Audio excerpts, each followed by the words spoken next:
scarf. It is said that Chang Daeyoung is from Luoyang and particularly loves peonies. Hearing about Kyojo Peony Giakilu, he wanted to see it. Chang Daeyoung happened to come to Kyojo for other reasons, so he stayed in the garden of an official's family. It was February and the peonies were not in bloom yet. He wandered in the garden all day long, watching the young buds, hoping that they would bloom soon, and composed 100 poems about peonies. Soon, the peonies were beginning to bloom, and his money was almost used up. He pawned some spring clothes to make some money, and wandered in the peony garden all day long, forgetting to go home. One morning, Chang Daeyoung went to the peony garden and saw a girl and an old woman already there. He suspected that they were members of a wealthy family, so he hurried back. At dusk, he went again and saw them again, so he calmly hid aside, peeping at them from a distance. I saw that the girl was wearing a very gorgeous palace dress, which was dazzling. Chang Daeyoung was puzzled, and then thought, this must be an immortal. How can there be such a beautiful woman in the world? He hurried back to look for them. He turned around the rockery and happened to meet the old woman, who was sitting on the stone. They were both surprised when they saw each other. The old woman blocked the girl with her body and scolded Chang Daeyoung, "You are so bold. What do you want to do?" Chang Sheng knelt straight and said, "My wife must be a fairy." The old woman reprimanded him and said, "You should be tied up if you make such nonsense. Send it to the county magistrate." Chang Sheng was very scared. The girl smiled and said, "Let's go." Then she turned around the rockery and laughed. Chang Sheng walked back and couldn't even move his feet. He thought that if the girl went home and told her parents, someone would definitely come and insult him. He lay on his back on the bed, regretting his rashness. He was also secretly glad that the girl didn't have an angry look on her face. Maybe she didn't take it to heart.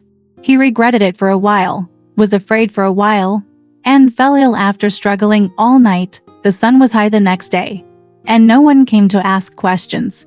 Chang Da used his mood to slowly calm down. He recalled the girl's voice and smile, and his fear turned to longing. After 3 days of this, I was so haggard that I was about to die. Late that night, the servant was already fast asleep, but Chang Sheng still stayed up with a candle lit. Suddenly, the old woman I met last time walked in, holding a cup in her hand, and said, "My lady Gejin has mixed the poison herself and wants you to drink it quickly." Chang Sheng was very frightened after hearing this, and then said, "My wife and I have never had any grudges, so why would you want me to die? Since it was the lady who mixed it with her own hands, it is better to take poison and die than to fall ill with love sickness." So he took the pregnant son, just drank it. The old woman smiled, took the baby and laughed. Chang Sheng felt that the medicine tasted cool and fragrant, not like poison.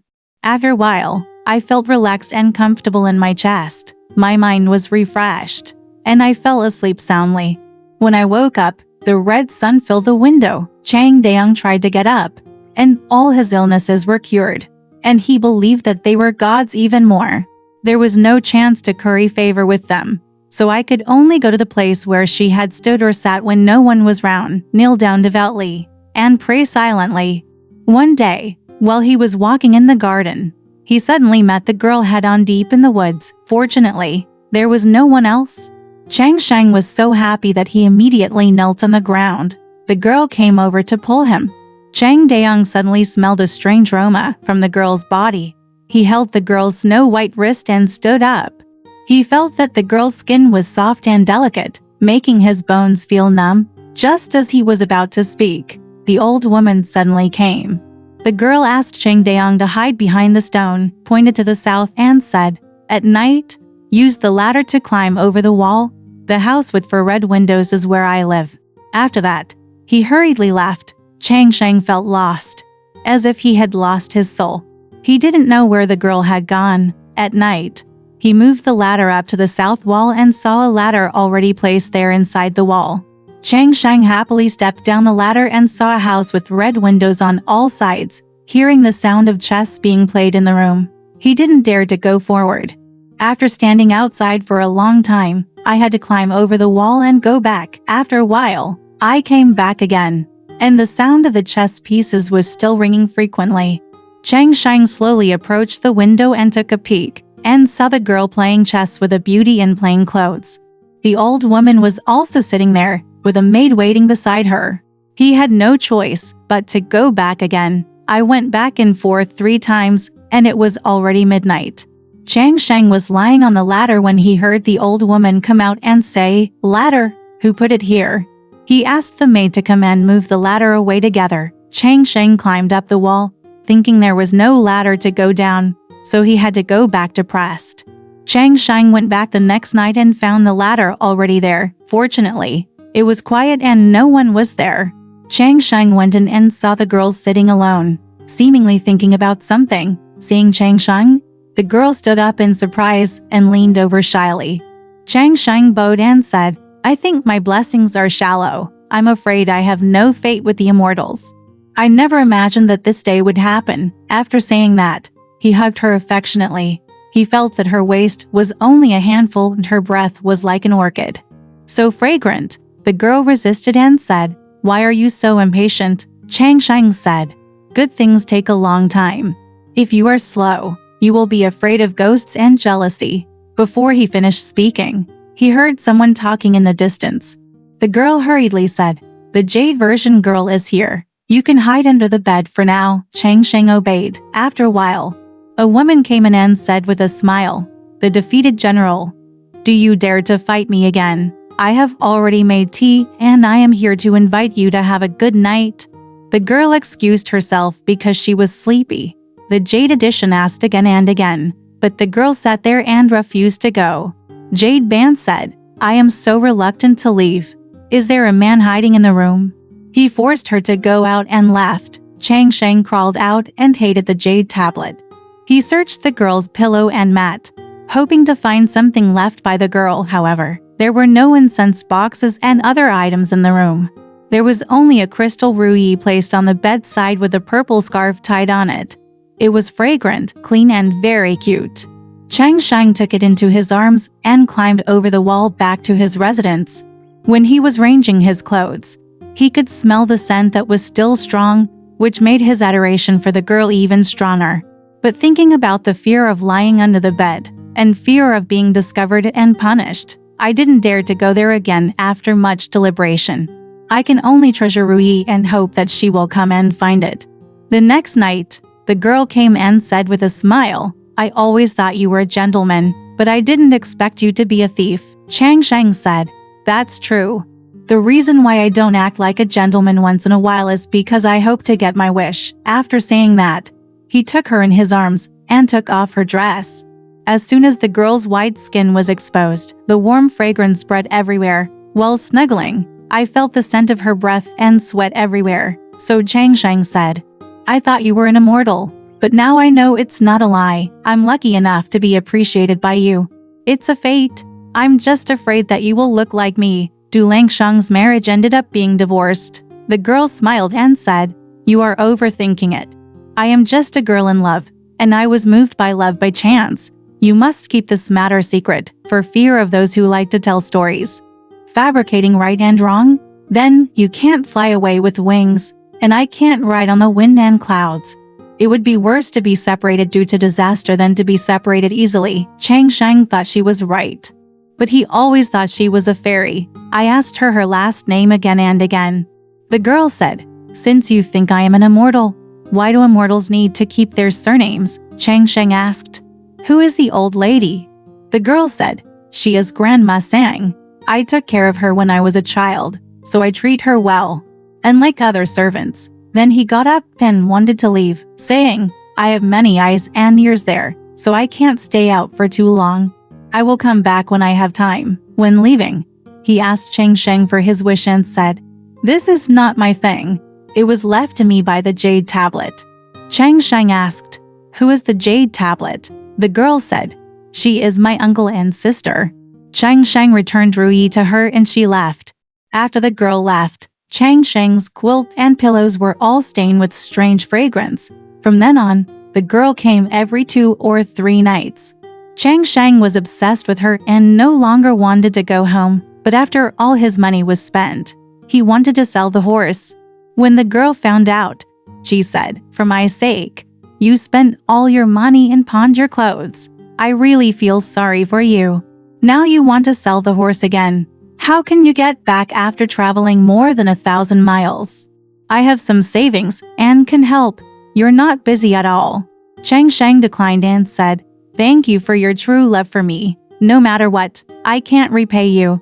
If I waste your money greedily again, how can I live as a human being?"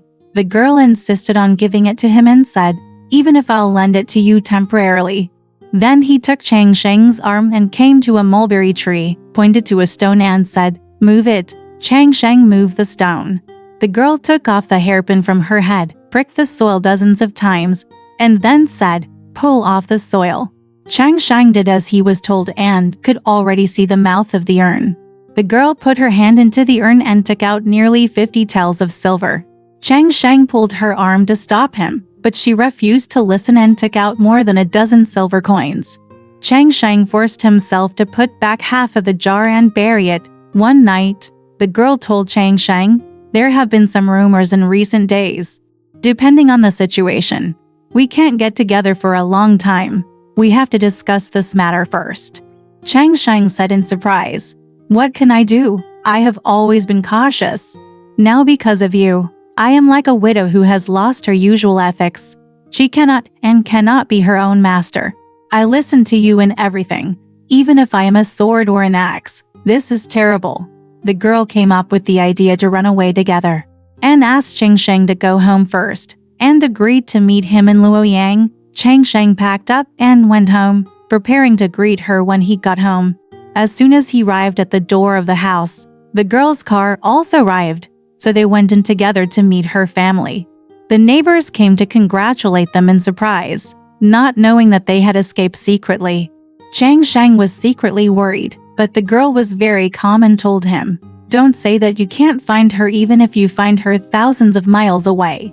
Even if you know that I am the daughter of a noble family for generations, my family will not dare to do anything to me."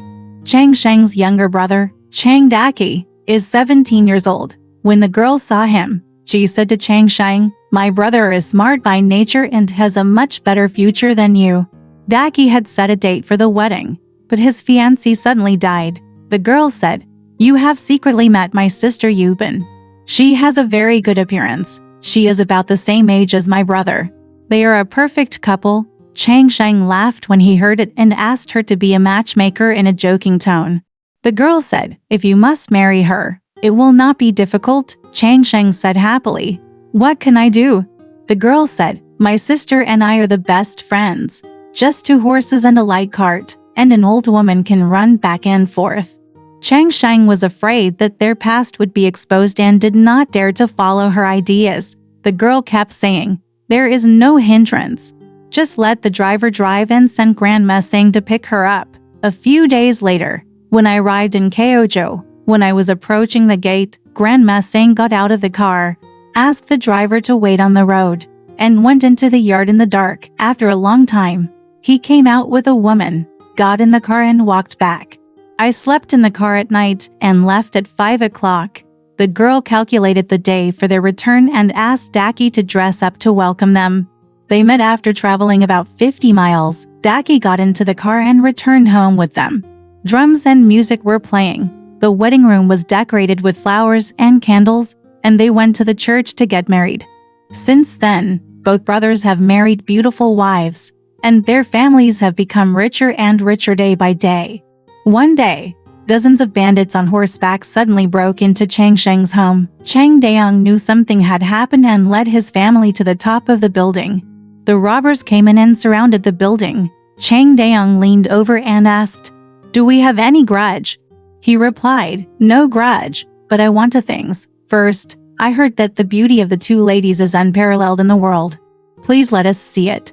The other thing is that there are 58 of us, each of us asking for 500 taels of silver from you." After saying that, the robbers piled firewood downstairs and threatened to set the building on fire. Chang Daong only agreed to give them 500 taels of silver each. The robbers were not satisfied and wanted to set fire to the building. The family was frightened to death. The girl wanted to go downstairs with Yubin, but Chang Daong tried to persuade them. but they didn't listen. The two of them went downstairs in gorgeous clothes, stood on the steps only 3 floors above the ground, and said to the robber, "My sisters are both fairies. They have come to the world temporarily. So why are they afraid of robbers? I just give you everything. I'm afraid you don't dare to accept 2 pieces of gold." The robbers worshipped together and said repeatedly, "I don't dare." The 2 sisters were about to go back upstairs when a robber said, "This is to deceive us." After hearing this, the girl turned back and stopped and said, "What do you want to do? Say it before it's too late." "Robbers, look at me. I see you. No one is talking." The sisters went upstairs calmly. The robbers raised their heads and couldn't see them before they dispersed. 2 years later, the 2 sisters each gave birth to a son. And then they revealed, "My family name is Wei, and my mother was named Mrs. Cowgoer." Chang Daong suspected that there was no official family named Wei in Keozhou, and if a wealthy family lost their daughter, how could they still ignore it until now? I didn't dare to get to the bottom of it, but I felt very strange, so I went to Keozhou again on the pretext that I had something to do. When I visited Keozhou, I found that there was no official named Wei at all. Therefore, Chang Daong continued to live in the old master's house. Suddenly he saw a poem from Mrs. Cowgoer on the wall. He felt strange and asked the owner about it. The master smiled and asked him to see Mrs. Cowgoer. When I got there, I saw a peony tree as high as the eaves. Chang Daong asked the owner about the origin of the flower's name. The owner said that this peony ranked first in Keozhou, so he joked with others and named it Cowgoo's wife. Chang Daong asked what species it belonged to, and the owner said, Xinzi. Chang Daong was even more surprised and suspected that the girl was a flower demon. After returning home, he didn't dare to ask questions. He just recounted the poem he gave to Mrs. Cowgoer and observed the girl's expression. After hearing this, the girl immediately frowned, changed her face, walked out of the room suddenly, called Yubin to bring her son, and said to Chang Daong, 3 years ago, I was grateful for your missing me, so I married you to repay you. Now that you are suspicious of me, how can we live together again? He and Jade Ban raised the child and threw it far away. The child fell to the ground and disappeared. Chang Daong looked at it in surprise, and the 2 women suddenly disappeared. Chang Daong was filled with regret. A few days later, two peonies grew where the child landed, growing to more than a foot tall overnight. Flowers bloomed that year, one purple and white. The flowers were as big as plates, and the petals were more lush and finely divided than the usual kudzu and jade flower petals. After a few years, the branches and leaves grew luxuriantly, and each one grew into a large bush of flowers. When the flowers were transplanted to other places, they turned into other varieties, and no one could name them. From then on, the prosperity of peonies in Luoyang was unparalleled in the world. Alright, this story has come to an end. If you liked it, please give it a thumbs up. Thank you.